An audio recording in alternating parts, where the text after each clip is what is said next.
We've seen our nursing colleagues who rejected their pay deal and unfortunately lost their mandate to strike, and the government imposed a real terms pay cut on them and then abandoned our nurses. They abandoned negotiations with our nurses, and it just goes to show that the only reason the government will even entertain talks with us is because we have strike action. We'd rather not be out on strike. We would rather be at work. But the fact of the matter is, no doctor is worth 26% less than they were in 2008. There is no good time to strike, and doctors are human too. We've got friends and family who become poorly and are unwell too.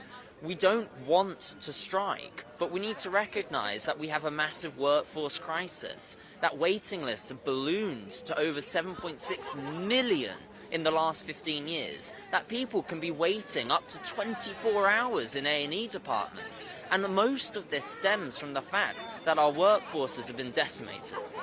I think the public understands that without doctors there are going to be significant issues in being able to access healthcare. We know how difficult it is to see a GP. We know how difficult it is to get a hospital appointment. And the fact of the matter is, we don't have enough doctors.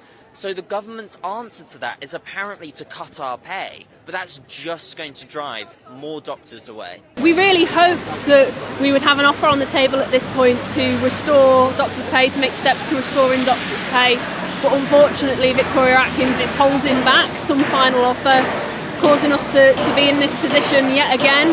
Now the NHS longest strike ever.